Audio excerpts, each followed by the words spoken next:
大家好，歡迎嚟到法式學堂，我係孖天央楊雲峰律師。今日同大家講一宗發生喺香港，震撼咗成個華人社會，亦都促使咗香港政府修例去監管醫療美容界嘅法律案件。2012年 DR 醫學美容集團致命事故，當時嘅香港醫學美容可以話係一個冇乜特別監管嘅年代，街頭巷尾都充滿住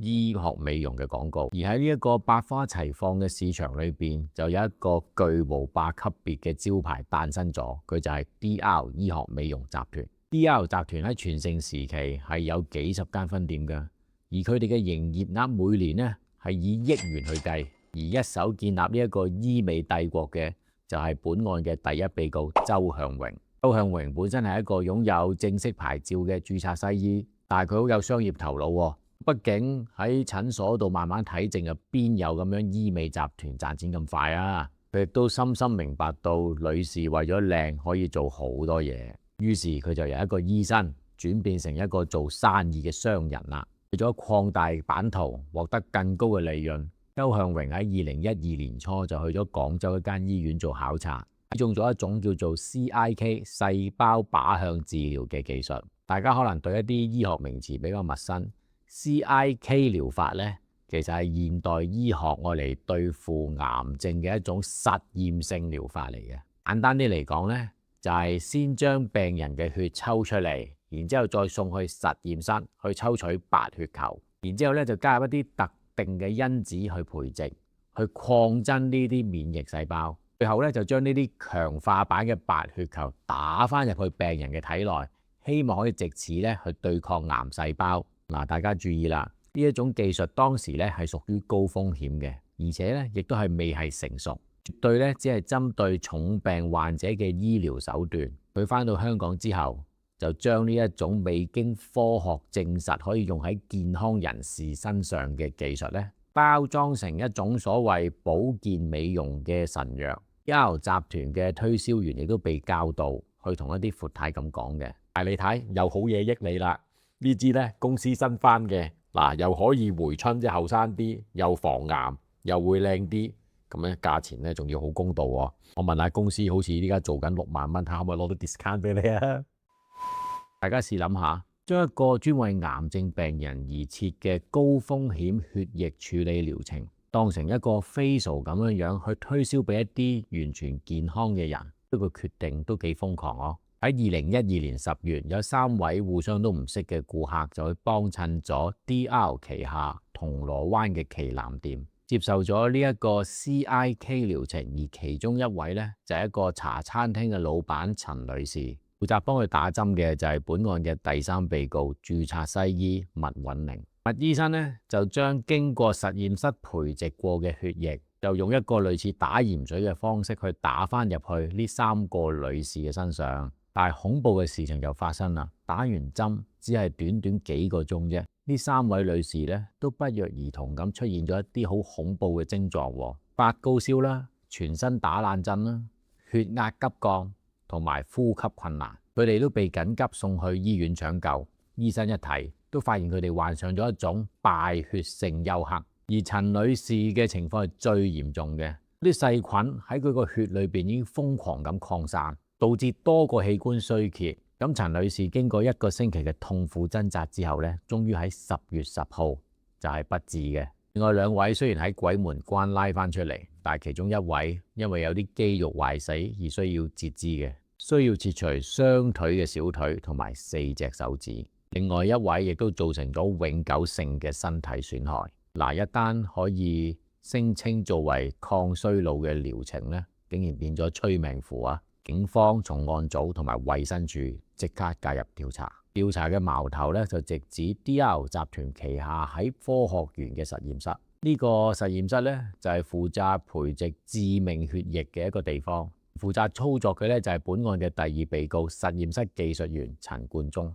警方喺調查過程裏邊揾到個真相咧，令到所有專家都嚇親。原來咧喺陳冠中培植呢啲血液嗰10幾日裏邊咧，竟然冇做到一個最基本、最重要嘅無菌測試。大家都知道血液咧就係一個營養極度豐富嘅物質，亦都係培養細菌最佳嘅溫床。將血液咧擺喺攝氏37度嘅保溫箱裏邊培植10幾日，只要有極微量嘅細菌污染，都會造成一個幾何級嘅細菌繁殖。咁化驗結果證實，打入去死者裏邊嘅培植咗嘅血液咧，有一種叫做膿腫分支桿菌嘅超級細菌。呢種細菌咧，平時存在喺泥土同埋水入邊嘅。如果淨係掂到皮膚，最多就發炎嘅啫。但係如果直接打入靜脈咧，咁就會隨住血液游走全身，就會造成致命嘅敗血症。咁陳冠中點解唔做無菌測試呢？控方喺法庭上面指出，其實呢個無菌測試咧係會額外增加咗時間同埋成本。其實做呢個測試咧係需要14日咧先至有結果嘅。大老闆周向榮為咗加快資金嘅回籠咧，根本咧佢就冇特別去設計一啲叫做作業標準嘅程序啦，同埋一啲安全機制嘅。而陳冠中就為咗呢一份工，佢明知冇做測試，佢都照簽文件。將呢啲未經檢測嘅毒血送咗去診所，經過3年嘅搜證同埋調查，控方最終係控告周向榮、陳冠中同埋麥允寧醫生一條叫做嚴重疏忽誤殺嘅罪行，將佢哋告上高等法院。呢度咧又法式學堂一下啦。嚴重疏忽誤殺控罪嘅元素咧，控方係需要證明：第一，被告對死者係負有謹慎責任；第二，被告違反咗呢個責任；第三，呢個違責嘅行為直接導致咗死者死亡；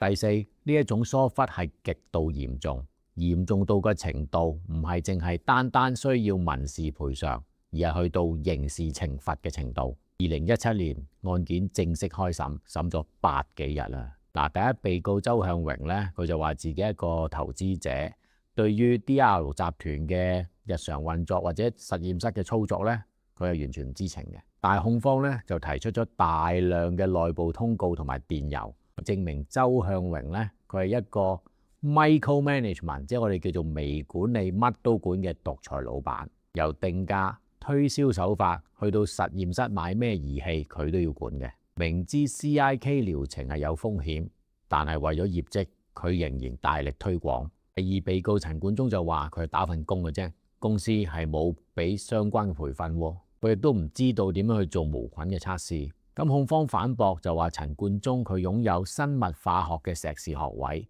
而且喺科學園嘅實驗室係做主管嘅。咁對於呢啲防污染無菌測試又點會冇認知呢？陪審團經過退庭商議之後，最終裁定第一被告周向榮同埋第二被告陳冠中嚴重疏忽誤殺罪罪名成立。法官呢喺判刑嘅時候都幾憤怒，喺判詞可以睇到咧，佢話周向榮係為咗自己嘅個人利益，最大限度咁利用咗規管美容業嘅法律漏洞同埋空白，而佢嘅銷售方法咧，亦都係完全唔負責任嘅，亦都話佢嘅疏忽係完全罔顧咗其他人嘅生命同埋健康，係為咗咧建立自己嘅王國同埋賺取利潤。呢一個情況係異常惡劣啦，話應該受到譴責，需要長期嘅監禁。最終就判咗周向榮入獄12年，而技術員陳冠中咧就判咗10年。不過佢哋之後上訴，每個人都減咗2年，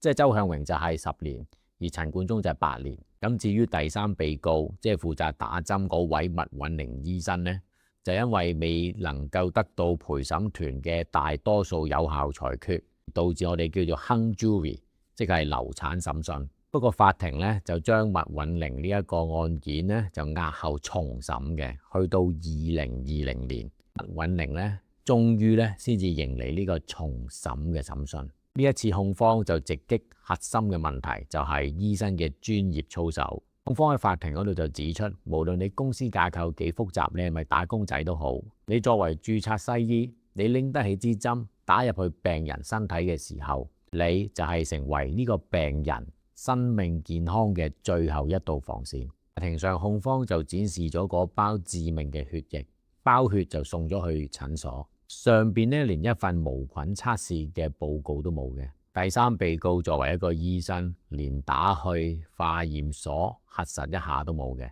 直接將嗰啲血打入病人體內。如果冇白紙黑字證明無菌，呢支針根本就唔應該打。法官引導陪審團嘅時候都講咗一句好重要嘅說話，係麻木嘅信任絕對唔可以成為推卸專業責任嘅藉口。咁喺呢次重審，陪審團就冇猶豫，直接裁定咗麥韻玲嚴重疏忽誤殺罪罪名成立。最終法庭判處麥韻玲3年半嘅監禁。法官就話，雖然麥韻玲就唔係好似之前第一被告咁樣，因為咗斂財而係做呢啲事情，但係咧佢就辜負咗病人對醫生嘅絕對信任，放棄咗獨立嘅專業判斷，都犯下咗無可挽救嘅致命錯誤。所以做人做生意都要講啲良心嘅，如果唔係分分鐘都搞出人命㗎喎。揭開面紗，直搗真相。